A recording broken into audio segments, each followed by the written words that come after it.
Hello, my dear friends, my dear students. Today, this is the last video class for the BSc second year students.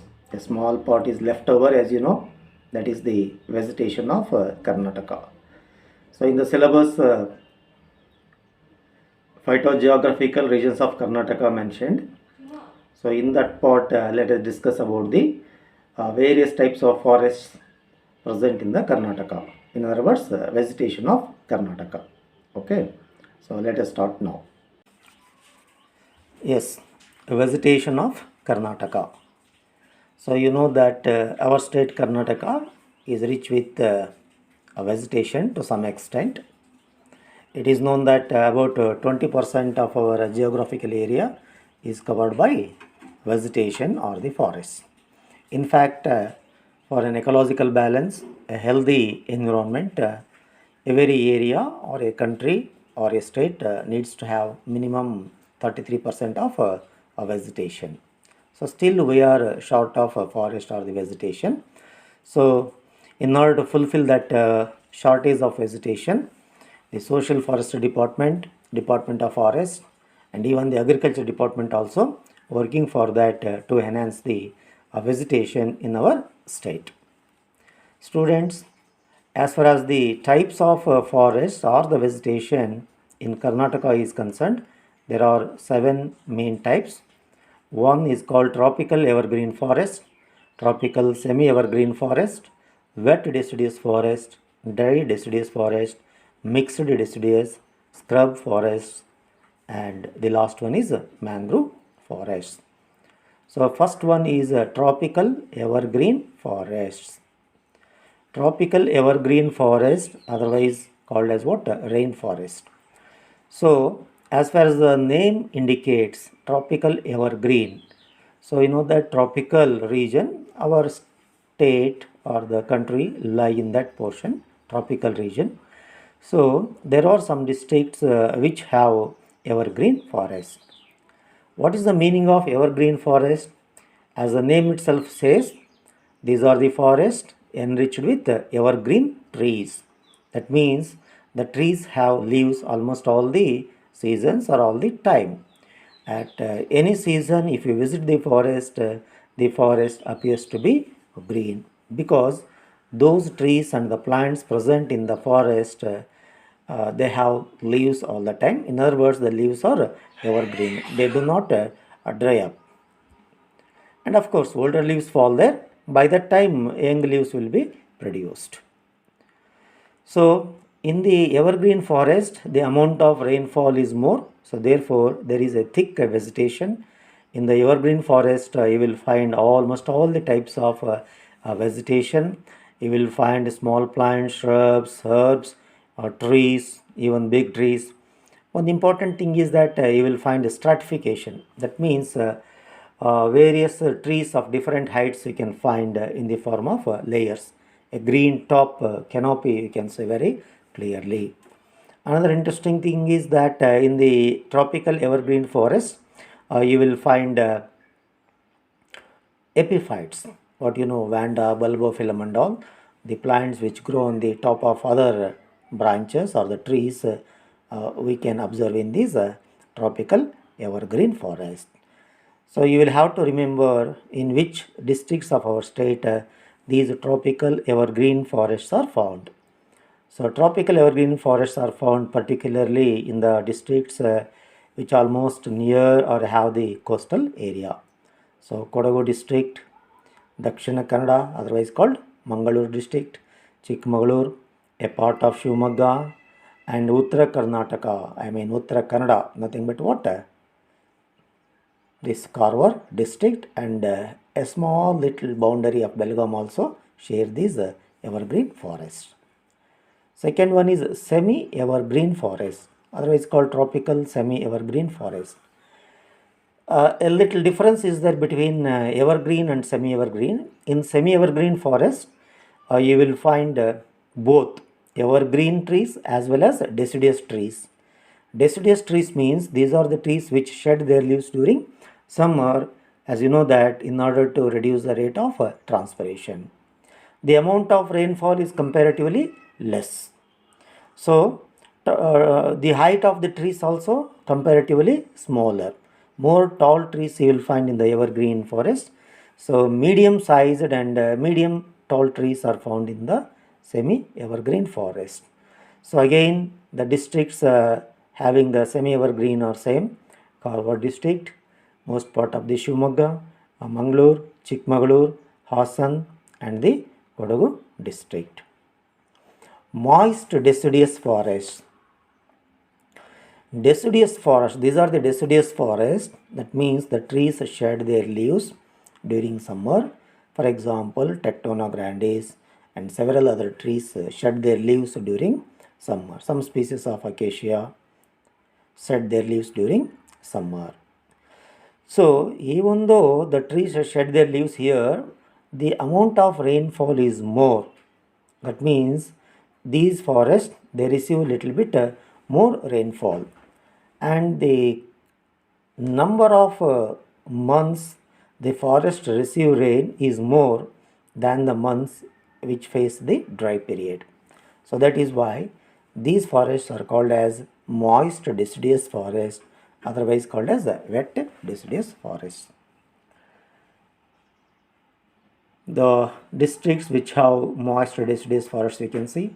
So you can find these forests in Mysore, again in Mangalore, Hassan, Chikmagalur, Shivamogga, Uttara Karnataka.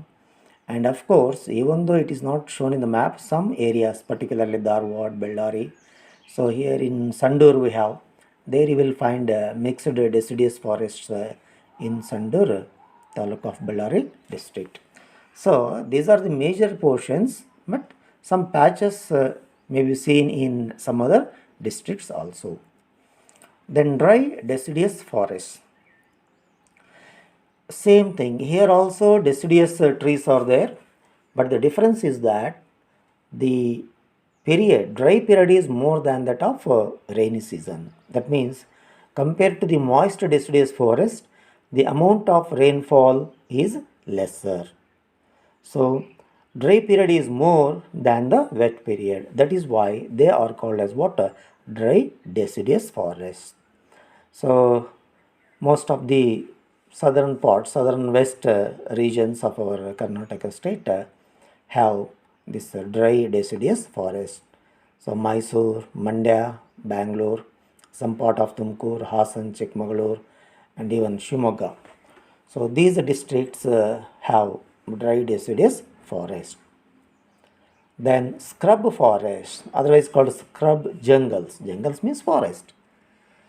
So scrub, as the term says, these are the forests which are almost dry. The forests are thin, not very thick. Tall trees and luxuriant growth is not common. So these forests, somewhat scanty plants here and there. Moreover, these forests are characterized by the scrub type of plants, that means thorny plants. Those plants which have prickles, thorns, spines and all, where the leaves are reduced to some kind of spines and other things, so as to reduce the transpiration. So such type of spiny or thorny plants are present in these forests. So that is why they are called as what? Scrub forest.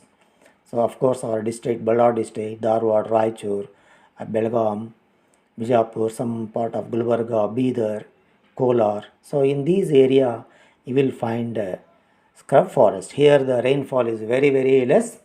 So the plants in not adjust with less amount of rainfall and availability of water.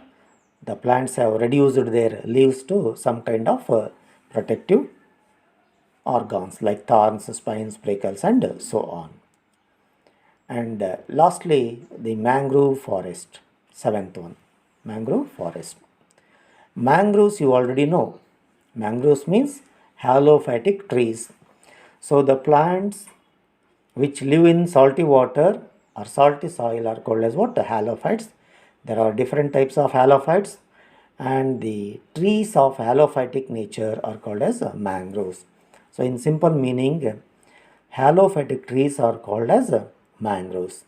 Students, we can expect easily where these mangroves are found. In other words, mangrove forests are found. So halophytes in the sense salty water. Where we find the salty water?